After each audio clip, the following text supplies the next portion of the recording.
Welcome to Hello You. Yes, you. The podcast that opens up the full spectrum of mental health like never before. We're not here to skim the surface. We go deep into every corner of the human experience. From international athletes to high-powered CEOs, everyday heroes to global change makers. Our guests bring raw, real, and radically different perspective on what mental health really means. This is your space, a place for truth, stories, and connection. Whether you're thriving, surviving, or somewhere in between, we're here to remind you you're not alone. So pull up a chair, take a breath, and let's talk about the stuff that matters. Welcome to the most open, honest, and inclusive mental health conversation in the world. I'm your host, Dan Darwin, and welcome to Hello You. Hello You would like to thank our title sponsors, the Loss Prevention Department at Next PLC. And welcome to another episode of Hello You. Today I'm joined by Shane Carter. Hello Shane. Hello mate, you okay? I'm good, thank you. Can you just tell the listeners and our viewers, because we're in this multi-diverse society now and technology is well ahead, just tell us a little bit about yourself. Where do you want me to start? Let's start from the beginning. Okay, so I was born in Caerphilly, South Wales, into a very, let's say, awkward childhood. It was always brought up around violence, drugs, drink. So it didn't have the best start in life. I had my grandfather, who was my father figure, because my father was non-existent from the age of 5. So after that, it was just sort of fend for yourself, and my grandfather picked up most of the slack, but it didn't veer away from the issues I was having as a child within my household. So the start to life wasn't the best. Okay. So, and how did that affect you moving forward? Well, as a kid, you don't really notice it, do you? So, but as you go and get older and wiser, in inverted commas, school wasn't the best. Got bullied quite a bit in school, starting off, because I went to different schools around the place. And where my mother was moving around, I was following her, obviously, going to different schools, never settled. And then after high school finished, then it was straight away gone. No qualifications, straight down to the Army's careers office.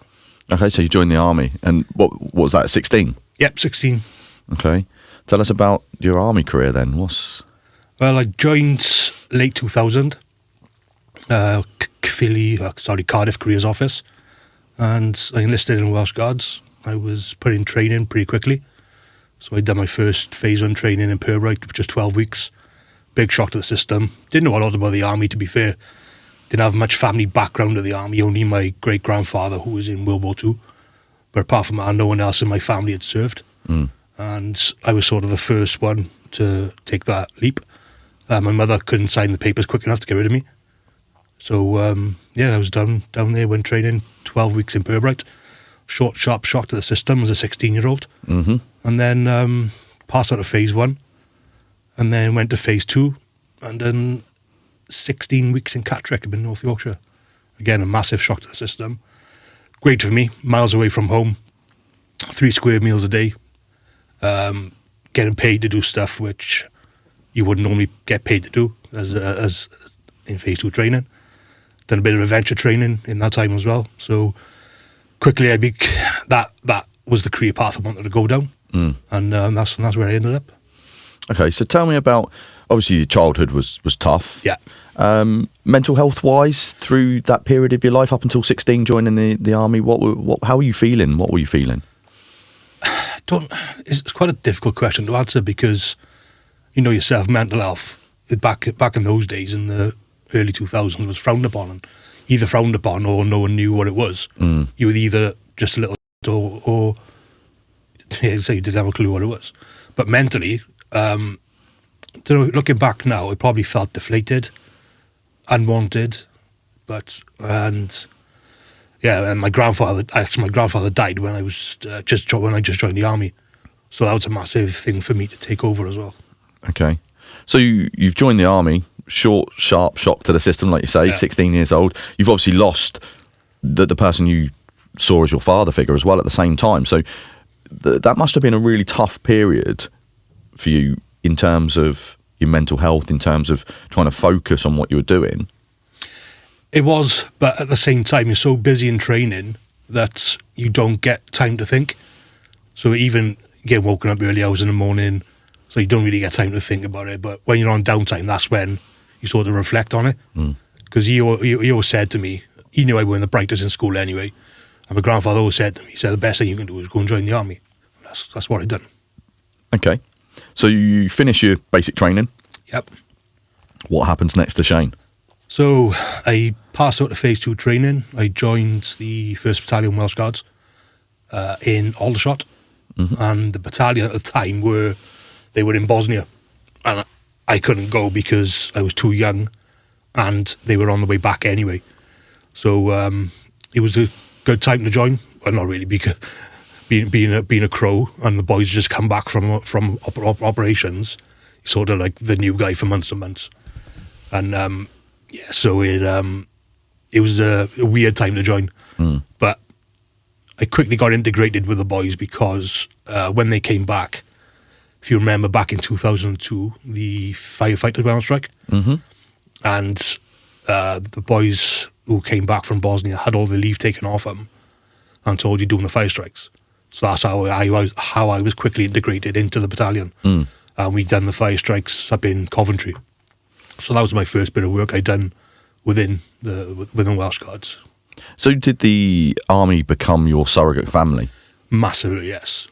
I don't talk to hardly any people from school. It's not through choice, really, not through me being pig ignorant, but all my friends are all either still serving or have left. So they have it's a massive family orientated place.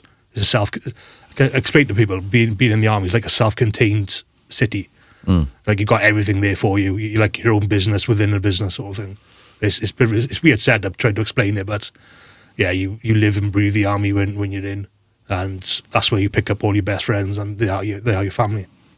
Okay, so you move forward through your career. Tell us where you go next then. So after the fire strikes, you're starting to mature into a young man. Yeah. Although I've said many times, do we ever mature? Yeah, I don't know if we do grow up sometimes. I certainly have moments where I think I haven't quite matured yet. So you're developing into this young man, and I'm sure the army is shaping and moulding you as you go through. Tell me what happens next, and how is your mental health changing within that environment? Have you noticed changes within yourself and within your personality? So yeah, I became, after the fire strikes, we done that for a bit, and then we started going back and forth Northern Ireland. So we were doing trips. It's the arse end of the operations. There's no issues in Northern Ireland. We're just there as peacekeeping and patrolling the streets. That's literally all we done. We were doing in 6-week stints. So that was my first proper look at patrolling with live ammo on the streets of the UK, effectively. And yeah, we had no issues. It was more issues with kids throwing stones at us and spitting at us and all that good stuff. But that was my first part of being a platoon of doing patrols on the streets. Okay, so the first time you deployed, I was 18. 18 years old. Yeah. Okay. So how's that feel when you go out for the first time doing that, knowing you've got a gun that's armed, knowing you've got a job to do, and you've had all this training, right? And they don't train you to make friends. No, again, it was surreal because I'm not going to sit here and say I didn't myself, because I did. Because at the end of the day, you're on patrol, you got live ammo, and as you walk around the streets of Northern Ireland back then, in the early 2000s, it was signs that snipers at work everywhere. So, you know, in your head, you know it's not going to happen, but in your heart, you know it's not going to happen. But in your head, it could happen. And it was just a strange place to be. And so we did a couple of stints back and forth there. At the time, we were based in RAF St Athens in South Wales. And so that was my first part of an operation. So for you, how does a young lad going backward and forward from Northern Ireland, doing the patrols you're doing, staying hyper vigilant, which we know is it's not a place to live, but as a soldier, I guess you have to be there. I've been there as a police officer, and that hypervigilance is hard to live with when it doesn't switch itself off. And I'm sure, does it switch off when you went back home as an 18-year-old, or are you blasé about it? Or as an 18-year-old, you know yourself. When you go back home, all you want to do is just go out and piss. That's all you want to do, is spend your savings. So the island thing I didn't switch off from it. Yeah, it could, but you're always in that hyper state of mind where something could happen like that. And then, so it weren't until further on in my career where the Afghanistan tours came into place that it was getting more difficult. Okay, so let's talk about that, and we'll come back to the Afghanistan tours, because obviously they're a key part of what makes you who you are, and I'm definitely interested in hearing more about it, having never been in a position like that. It's always nice to hear people's stories, because they're so much different to what I've experienced, and that's the beauty of humans, is that we've all got a story. What were the highs of your army career, and what were the lows? The highs were being involved with some of the ceremonial duties we took part in. Obviously making family for life, friends for life. And in my time in the army, the pros definitely outweigh the cons. And the lows are seeing people die, losing your friends, and the after effects of leaving the army. That's a massive lows. So when those lows seem pretty low to me, for you to be able to say that the pros outweigh those is a big statement. So tell us your favourite memory from the army then. Let's hear the high. Let's hear the high so we can compare. God, I got so many. So I went skiing a few times, loved skiing. Bit of a story. Went skiing for the second time. Got rather drunk on one night. Necked a litre bottle of vodka. Ended up in A&E.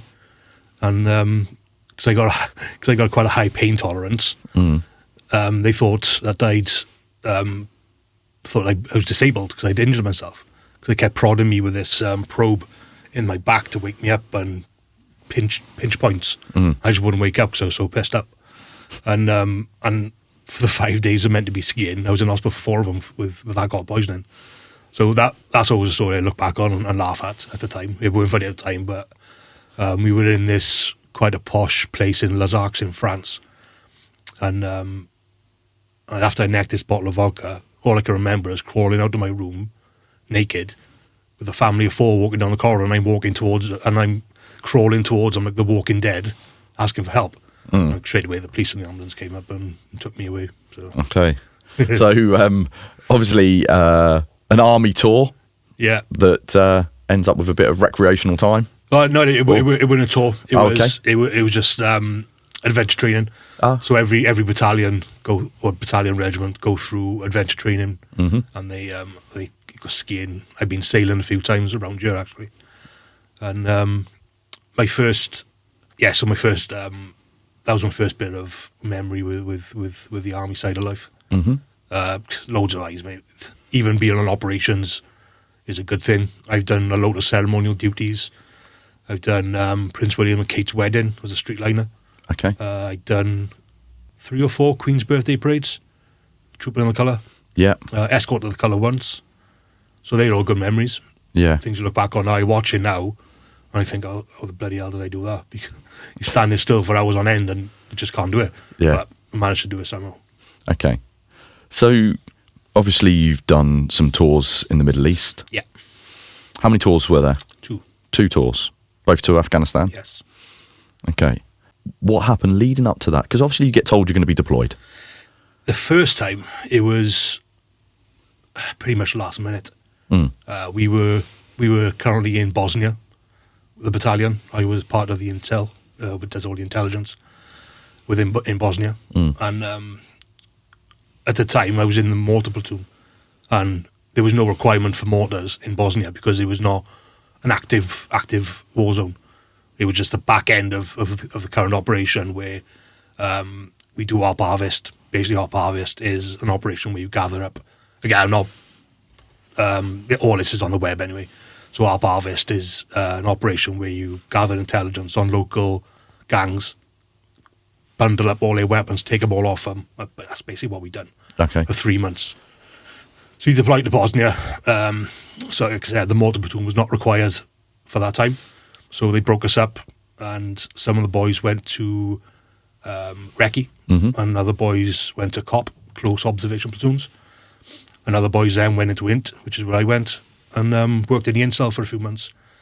And then we had, one memory serves me right, is we got gathered up as a platoon by the commanding officer, I think it was at the time, and told us that we had been selected to, our platoon had been selected to go on Operation Herrick 6, which we were attached to the Worcester and Sherwood Foresters. And that was in the November, we got told, and we deployed in the March. So we flew back from Bosnia, had time off Christmas, and then straight into pre-deployment training up in Newcastle. So we going from January -10 in Newcastle to +40 in Afghanistan. So acclimatization was non-existent then. Yeah. I was going to say the prep levels there, not there, are they? No, so there's no summer camp to get you ready for that. No. Okay. So obviously knowing the conflict that's going on in the Middle East at the time, how old were you at this point? 21. So still a young boy. Yeah. What goes through your mind when you think you're being deployed to a war zone? So at the time, a lot goes through my mind. At the time, I was single, didn't have any kids, so it was just me. And so when we got told, we'd done a load of training in Bosnia, because obviously the platoon had to be, we had to man 6 barrels of mortars, and it's 3 men per barrel. So we had to get more boys in, train them up in Bosnia, get them ready to do pre-deployment training in the UK, to be then ready in March time to go live against the Taliban. But when we got told, it was sort of like, this is what we trained for. We were part of the, again, lucky generation, in inverted commas, where you had the back end of Ireland, the back end of Bosnia, Iraq at the time as well was still going on, and Afghanistan. So it was a case of we got to do what we trained to do. And at the time, we knew what was going on in Afghanistan, but at the time you don't really think about it, because it's what you want to do, because it's what you trained to do. It's like you being a police officer. You knew when you passed your training you were going to get involved in conflicts, which is guaranteed. Yeah. But as a soldier, it's not guaranteed, because it depends if there's a war going on. So it was a big buzz for us. And for us to be selected out of the old British Army to go on Herrick 6, then it was a big thing for us. So we wanted to... So as you go through your training, is there a part of you that thinks, I may never use this? Is that how you deal? Not really, no, because during training, obviously 9/11 happened. Okay. So obviously, we know what the UK is like, what of America do we do? And so we knew at some point that we were going to be using what we were trained to do, but not to the point where I thought how much we were going to use it. I can't go into too much about what happened to you in the Middle East. Yeah. I will ask questions, and I understand that there are some things you're not allowed to talk about, because everybody who signs up to do time in the service, whether that's even in the police service, you sign NDAs, so non-disclosure agreements, to say you can't talk about certain stuff when you leave. So unfortunately, there are bits that we can't talk about. Yeah. But if I ask the questions, then we'll see what answers we get. So tell me, during that time, do you have to use your training to take people's lives? Yes. And how does that affect you as a person, as a human? On the mortar side of things, you don't really see it. Okay. You know what's happening on a high level, but you don't see it. You just get confirmation. Okay. So to put it into perspective, during the operation of Herrick 6, we fired 36,000 HE rounds, which is high explosives. Okay. Which is, I think is still the record. Okay. And we leveled a lot of stuff, and we killed a lot of bad people. And I was stuck by a quote: "We are good people doing bad things to bad people." And yeah, so that tour was 6.5 months. we were attached to the Worcester and Sherwood Foresters, and it was an eye opener.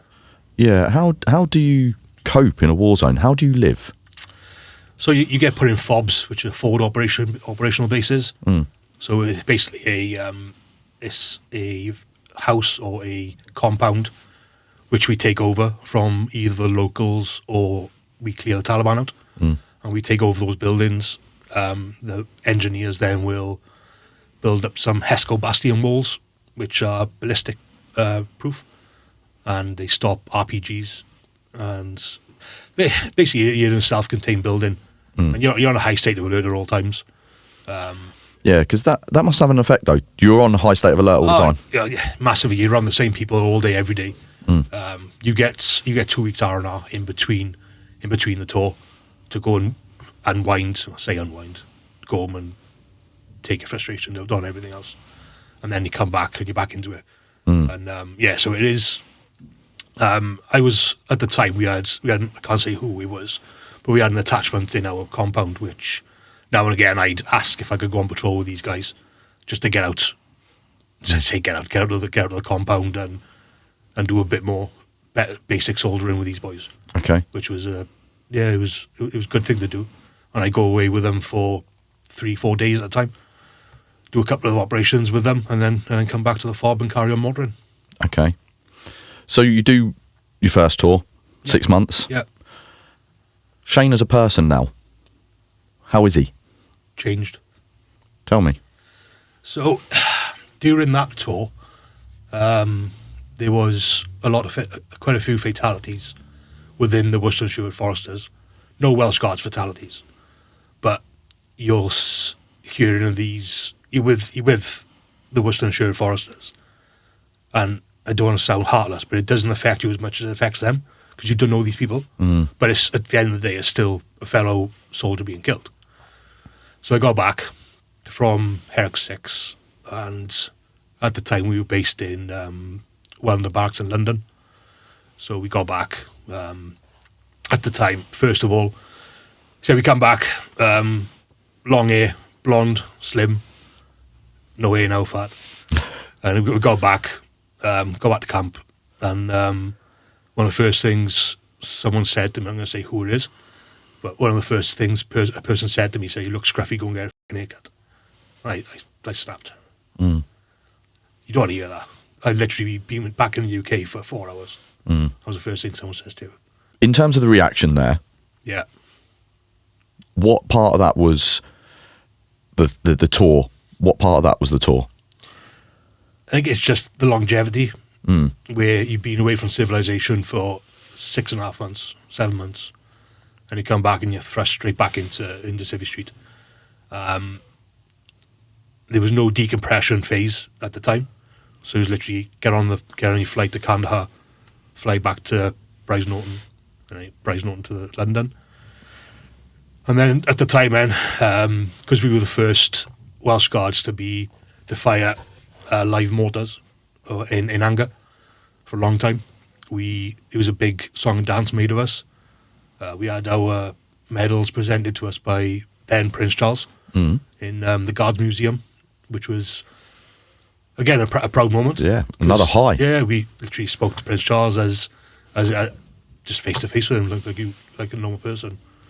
And then we were sent away then on by our then mortar commander for 6 weeks leave, and that 6 weeks was total carnage. Okay, what sort of things happened then?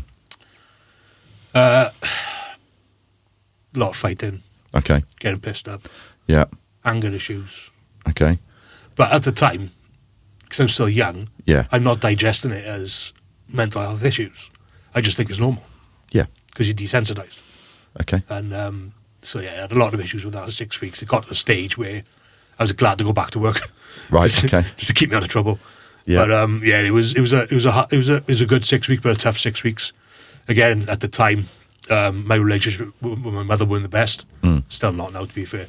And one of the sorry, let me rewind. I was meant to bring this bit up with you. So rewind before I deploy on this tour. I said I thought it could be a possibility that I ain't going to come back. So I tried to make up with my father. So I got hold of him. And I said, look, I know we've had our issues over the years. I'm going to Afghanistan in a few days. Do you fancy a catch up for a pint, bury the hatches, and just crack on? And the words he said to me was, I hope you come back in a wooden box. Yeah. There's not a lot I can say there apart from... Wow. Yeah, that's... My father says that. How do you take that from someone who's supposed to show you unconditional love? Yeah. Difficult. Obviously going to affect your frame of mind. Yeah, it was a strange conversation. And so I just hung up on him. And up until the day he died, he never heard off me after that. Understandably. I think just because they're our parents doesn't mean that we have to be connected to them if they've treated us in a certain way. Yeah. That comes down to personal choice. I'm sure people who will read my book or have read my book will see the relationship I had more with my own father and the fact that I kept going back for more of that toxicity. But it comes down to personal choice, and it comes down to attachment styles and so many different things. But for you as a young boy just about to go away to war, where you're already thinking, I'm going to have to put some of these skills into practice that I've been trained to do. And like I said before, they don't train you to make friends. And then you're being told by your own father, you're going to be coming home in a coffin, basically. Yeah, basically, yeah. So, and this was 2007. This was the height of the war in Afghanistan. So between 2006 and up to 2012 was the proper fighting years. So you do your second tour. Yeah. And you've already said people within the forward operation base had lost their lives. But you managed to compartmentalise that, I guess, is how you put it, is because they weren't really your band of brothers because they're not the ones you trained with. Yeah. But he is still a fellow soldier, so you feel that, and surely it probably heightens your awareness, and you become more hypervigilant and more anxious and more on alert. In that second tour, then, do you lose people that are from your training, from your friend group? Yes. So the first death on Op Eric 10, so this is 2009 now, was Toby. He was part of our platoon. And that one hit hard. Mm-hmm. So, in terms of you, there when it happened? No, weren't there. Okay. It was again, all this is on the web. Mm-hmm. He stepped on an IED, and the rest is history. Okay. So you find out about it later? Yeah, a couple of hours later. So how do you cope with that, knowing you've got to carry on doing your job, right? Yeah. And being hyper alert. You can't. Can you switch focus for a bit, or does it not work like that? It was a tough one to take, but all we could think of at the time was avenging his death, which we did, plus tenfold. Okay. So that's how you deal with it. Yeah. At this point, are you 23, 24-ish? Yeah, 23 at this time. Yeah. Yeah. So I guess Still young. Yeah, that ego and bravado comes out and says, "Do you know, this is how we get our own back." Yeah. Okay. Do you ever reflect on that now? I reflect on everything, Okay. but I got a weird sense of respect for the Taliban because, in theory, we're not getting into politics, but in theory, we invaded their country and they're defending their country. We can sit here all day and say we don't agree with how they live and how they treat their women and kids, but you got to have some kind of respect. They fight in no body armor, no helmet. We're fully kitted up, and they're just in sandals and AK-47s, and that's how they fight. And that's how they'll fight for the rest of their lives. And but with regards to the personal side of it, it was tough, but it kind of brought us all closer together again, even though we were close anyway. Yeah. But yeah, and a lot of us got affected by that. Yeah. But then following that, we lost another guy from our company, sport company, Dane. He was another close friend. Yeah. And that one was exactly the same feeling. What do the army do for you when that happens? Not a lot, because I'm not going to stick up for the MOD, but it's not a lot they can do during that time, because you're in a job, you're doing a job, you have to carry on. You do have people, the company sergeant major will come around and he'll say we'll have a chat about anything, and we're all like, oh, now we're men, we don't want to talk. We got a job to do. And that's basically what we done. We just cracked on. Yeah, and we're still living that as men. And I've said it numerous times that unfortunately men are 3 times more likely to take their own lives, and it's breaking down that stigma that it's not okay to show emotion. It is so okay to show emotion. Emotions are stuff that we should be expressing because we can own those. It's when we bottle them they become a problem. So okay, they've not really helped you in any way there at 23 years old. No. But probably you're not noticing the impact of this. No, I'll tell you, no, because I'm so busy. And then, so you finish that tour. When do you leave the army? I left in November 2013. Okay, so you do another 4 years after your second tour of Afghanistan. At this point, the point of leaving, why did you leave is number one question on my head. And number two, how was Shane at this point? How much had you changed? What's going through your mind as you leave? So post 2009, that tour was, and it still is, rated as the bloodiest tour the British Army's been involved in since the Falklands. And within that tour, we'd done a separate operation. You've probably seen it again, it's on the web. Operation Panther's Claw, which is a massive operation we took part in for weeks and weeks. Just the job was, or the mission was to drive the Taliban out of the canal, which they were occupying, which we done, and we done it all. So that all ended. Come back to the UK, and to be fair, after our leave, you always get a month off when you come back from operations. When you fly now, what we done then, we come back from Afghanistan. We land in Cyprus. We stay in Cyprus for 24 hours. Decompression phase, barbecue, beer. So the other things which are going to trigger you, they chuck you, there's some beer. It's going to trigger it even more. So you spend 24 hours in Cyprus, jump back on a plane, get back to the UK. And Shane at this time, still in a high state of alert, because what we just done was unheard of. And following the year after this, that's when the wheels started coming off. Okay. So how do you notice it first? What happens? Again, it's during this time, mental health weren't really spoken about, and especially definitely not in the army you weren't. Because if you spoke about mental health in the army back then, you taught the man the up and get on with it. Like in most emergency services back then, police, fire service, everything. But it was not very nice people at the time trying to do nice things, if that makes sense. But it weren't great. So going from that, I was drinking heavily. I mean, heavily, like 20, 30 cans a night.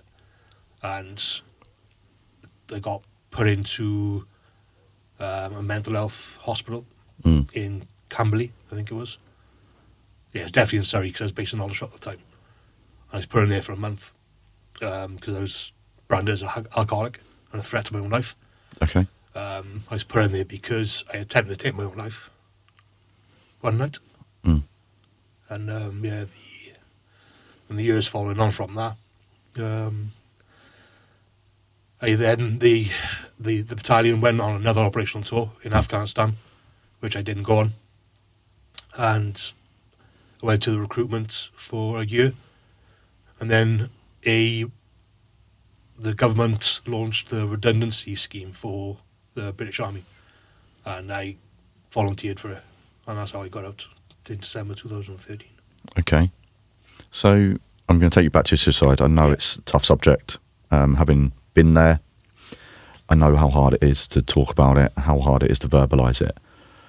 But just tell me, in your own words, what was going through your head as you came to that realisation that you didn't want to be here, and what were your reasons?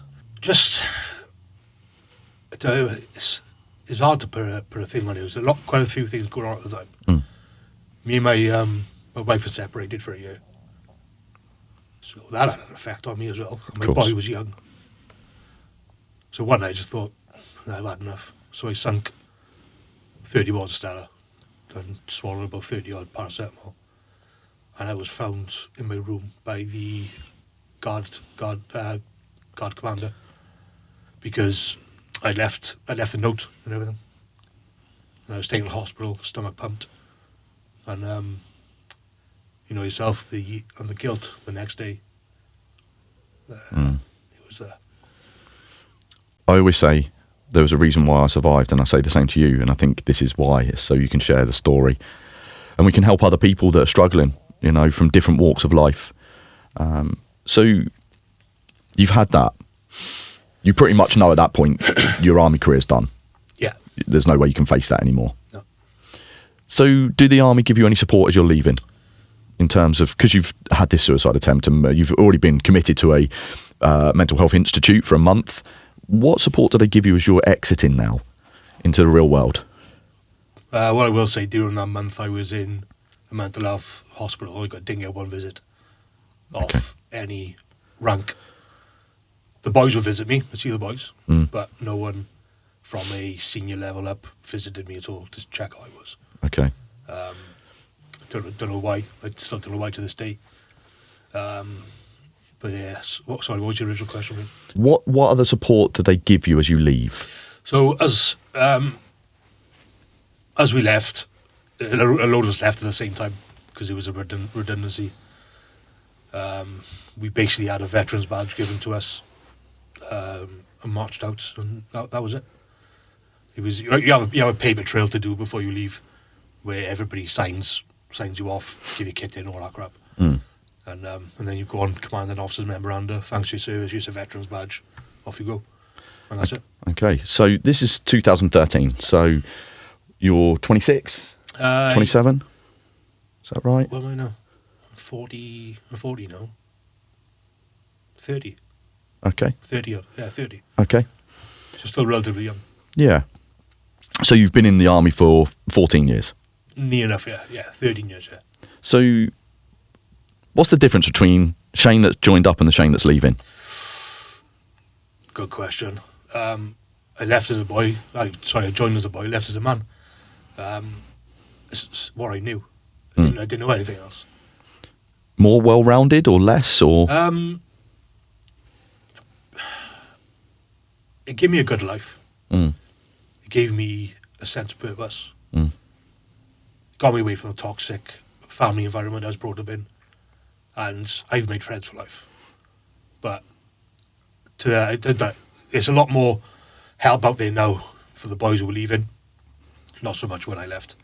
A few months down the line where I asked for some financial help. I'm not ashamed to say it. And because I had 3 months rent arrears, and I contacted I'm not going to say the organisation for legal purposes, but I asked them for some financial help to clear my rent arrears because I was told no. So my charity work with these specimens have stopped. Mm-hmm. And I did try and do a lot for them, but I won't do any more.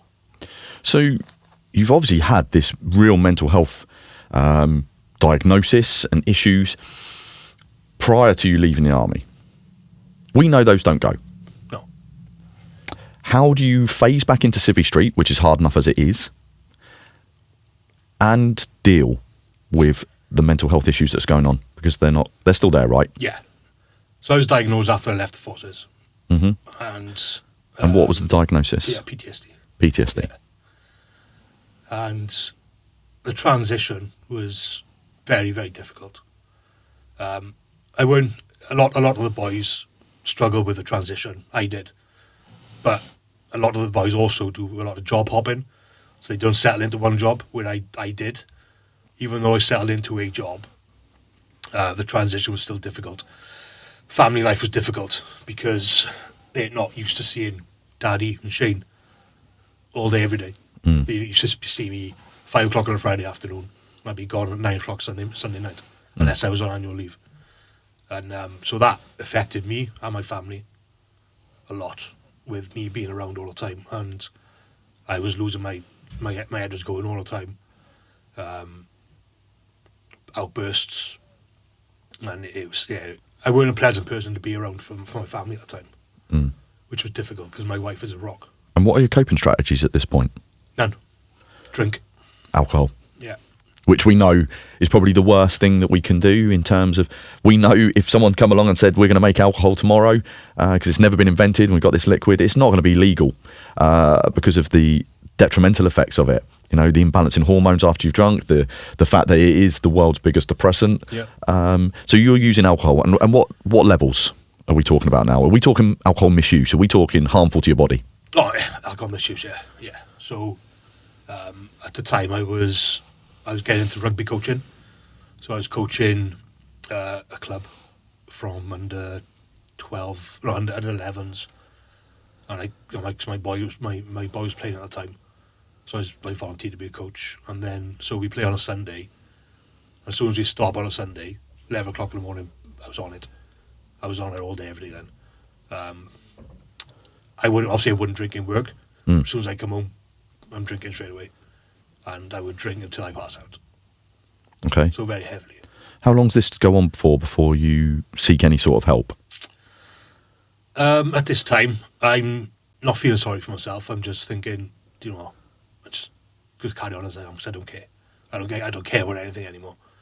I don't care about what happens in the house. I don't care if there's no food in the fridge. I just always got my drink. I don't care. And it sounds very selfish, but that was the state of mind I was in at the time. And it, like I said, it had a massive effect on my family. And then, so the drink was didn't do drugs, but the drink was a massive factor in it. How long does this go on for? Oh, Jesus Christ, mate. Years. Don't get me wrong, I still drink now, but not to the extent I was, because at the time my mental health was at its lowest, to the point where I tried to take my life a second time. Okay. So now, away from that army setting, the mental health is still causing you issues. Yeah. And we know, you know, these things don't go away. We need to work on them. We need to have good coping strategies. But at the point in time you're using alcohol, and you find yourself into a position where you want to take your own life again. Yeah, I would about myself. Okay. And what happened with that? My boy caught me. Okay. I was going to hang myself from the banister of the upstairs. Tied a bed sheet around it, and then and then my son walked out to go to the toilet and went to see me do it. How does that feel for you now? Horrendous. Because we're at a stage now where my boy is going in the army. Okay. And he needs all the support he can off me, because I know what he's going to go through. But I could have taken that away from him. Yeah. Doesn't run through your brain though, does it, when you're in that position? No. I know from my experience that I rationalised why I was doing it. So I don't think that goes through your brain. But I was asked that question. I have been asked that question. What would it have been if your kids had been the one that found you? And do you know, that was the one thing I never thought about. You don't do? No, and I just thought I was doing the right thing for everyone, including myself. Selfish, selfless, however you want to put it, the different rationales at the time. But in terms of you actually being in the process and your boy walking out, how does that affect your mental health going forward after that night? And have you spoken about it with your son? No, we haven't spoke about it. But going forward after that, that's when I started getting help. So I thought, this ain't right. But then when I tried to get help, I was getting pushed from pillar to post. And then when you're having, when you're having sessions, you get to see a different person the next week, and they're asking exactly the same questions as the person asked you before. But it's like, so I just, and then what I done then, so I'm quite switched on. So what I done after that, I took myself away from all help. I didn't want any help at all, and I caught myself. I started to love myself again. Mm. Start to think to myself, what can I do to stop this? So I cut down massively on the drinking, which helped. Started using the gym, going on walks, got back into my rugby again with coaching. And all that took my mind away from all the issues I was having. And it helped massively. My wife, Emma, she's a rock. If it weren't for her, I wouldn't be here. I think we need that. Sometimes we need that person, don't we? Yeah. Yeah, the guide that takes us through sometimes. Hard to lean on them without pushing them away. Believe me, I know it. I press that self-sabotage button and just push everyone away because I think I'm better on my own. But sounds like you had someone there that kept you on the planet. Mate, some of the shit I put her through, no one else would have put up with it. She is solid. Strongest woman I know. Yeah. This has happened. And you've started to get help. Yes, we know. I love the NHS. I think we're very, very lucky to have it. I know they are massively overwhelmed, certainly when it comes to therapy and counselling sessions, because so many people need them. And it's such a valuable service. But what it means is that people, when they are in dire need, they're waiting up to 6 months, which is a long time when you're in a time of crisis. So you've realised alcohol's a poor coping mechanism. Yeah. You've withdrawn from any help because they're pushing you from post to here to there. And you've started finding your own good coping strategies. What about now? Where are we now? Where's Shane now? Shane now is mentally very well. I've had a good few years where, I have days where I think, well, today's been absolute shit. But I cope with it. And Shane is in a very good place now. My family is solid. Say my boy's in the process of joining the forces. Yeah. My daughter's 12. She's just started, going into her second year of high school. I'm in a pretty solid job, to be fair. And I'm the head of the mental health first aid team within ASIL, as you know, because you took us on our mental health first aid course. Yeah. So I find now helping people helps me. At the moment, I'm not going to mention names, but within the organisation, I've got 4 cases I'm dealing with, and yeah, I find helping people helps me. And it keeps me on the straight and narrow. Because I've got a good family circle. I've got my missus, my kids, and my brother as well. So it's a real, obviously I can't imagine what you must have gone through doing tours and losing people that you know. Let alone coming back and readjusting into a world where they don't even think about what you've done. Yeah. They're oblivious because we all get consumed by what we can see and what we know. They don't know what the darkness that you've seen and the death that you've seen. So adjusting back in, that's an inspiration to go through what you've been through, come out the other side, not once, but twice, trying to take your own life. That shows people that no matter how bad your problems are, there is always another way out. You've just got to find it sometimes. And sometimes you need that epiphany moment, like your boy walking out, to go get help. But the fact that you've changed your coping strategies yourself and you've built this solid formation, probably, would you say, something that you never had as a kid? Yeah, massively. I look at my kids and I think I don't want to be the parents that I had to my kids. I want to be the best dad as I possibly can. And don't get me wrong, I've had help in the past. The best help I probably had was from a company called Change Step. Have you heard of them? Yes. So one of my good friends, Neil Lowman, he works for them, and he fast tracked me through that process. I had 3 sessions with them. It was informative, it was good, but it wasn't for me. Because what I noticed quickly, because I was getting more wiser in inverted commas, what I noticed quickly, the guy who was giving me advice was massively struggling himself.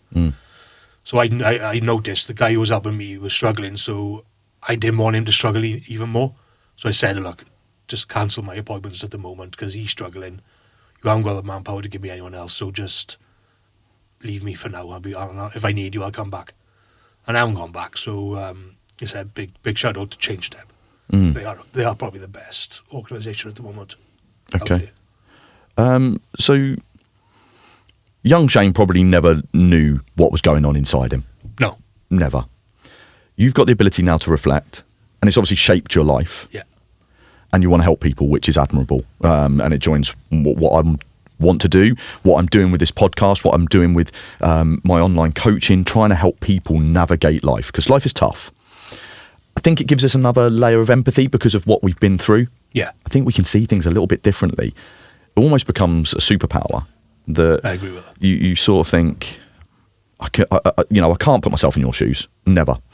But what I can say is I can resonate with you. I can resonate, and all I want to do is let's find ways through this. Let's keep another human on the planet. So that's admirable. But what would you say to your boy now, going into a career that's obviously shaped your mental health issues? What do you say to him before he goes off on his first deployment? Go out, enjoy it. If you need help, ask. Would you say that to anyone now that's joining the service? 100%. Don't think you're going into the army and you're this superhuman, because you're not. You think about the time, and in effect you are, in theory. But don't get to the stage where you think to yourself, I don't need help, I'm fine. If you need help, get it, because it is there now. It weren't when I was in. So, look, there's boys out there worse than me, and boys out there who are struggling still to this day. But I can only give you my side of the story and my side of it. But anyone who joins the forces now, man, woman, then if you need help during your time in the forces, get it, because it's available. You don't get treated any differently because of asking for help? You would back then. Yeah. Yeah, 100%, because we had a lot of hard-nosed blokes who've been in since the 80s, 90s, and they didn't know any different. A couple of the boys who were in when we were there were ex-Falkland vets as well, so they're the boys. And it was frowned upon massively back then. And if you said struggling, they'd be like, man, get your combat's back on, off you go. Yeah.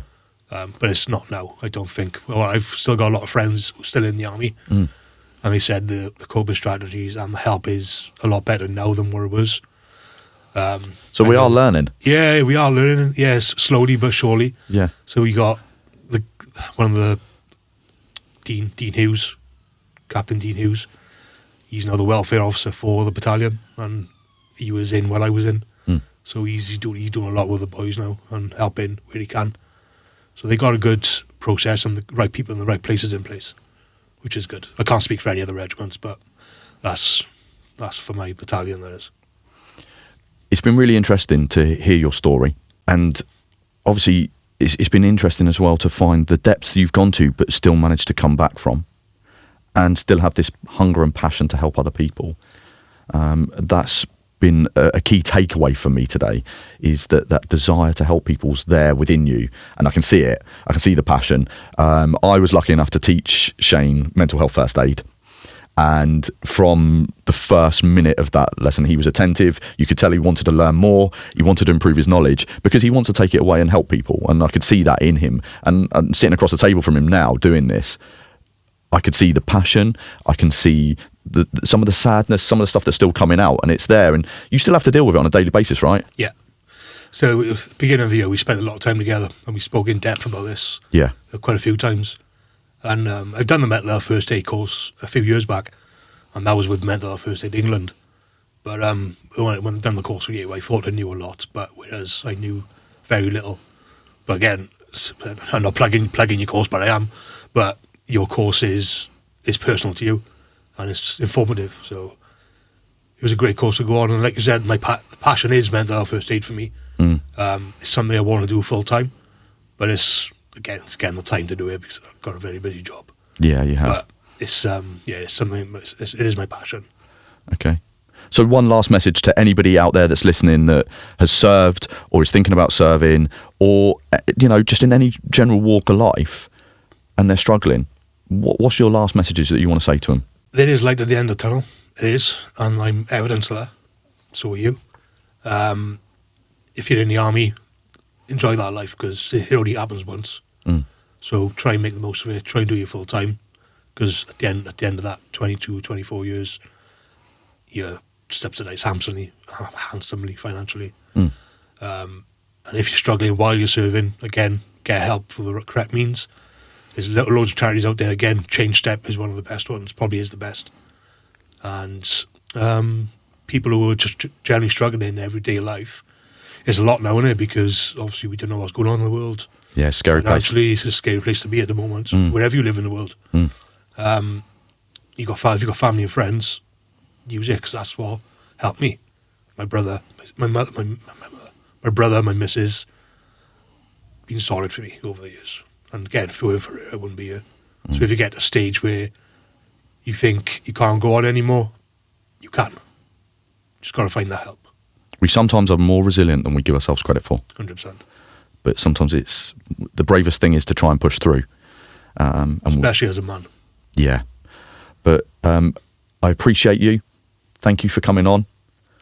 And I hope everything carries on a nice path for you, and your boy has a nice career in the army, and that you carry on pushing this mental health, breaking down stigmas, challenging things like that. So thank you very much, Shane. Yeah, thank you for inviting me on, mate. It's the first one I've ever done. I was quite nervous, but it's been good to have a chat this morning. Good. Appreciate it. And I thank you very much for sharing a very personal story. No worries, mate. Thank you. Thank you very much. So that brings another episode to an end. If you enjoyed that, carry on listening and subscribe and join our channels and our social media. Hello You community. Thank you for listening. Thanks for being here, and thanks for being you. This was Hello You, where real conversations create real change. If today's episode moved you, challenged you, or simply made you feel seen, then share it, talk about it, and be part of the ripple. And remember, no matter where you are or what you're facing, you're never alone in this. We're building something together, and there's always room for you. I'm Dan Darwin, and until next time, be kind to your mind, be kind to yourself, and hello, you.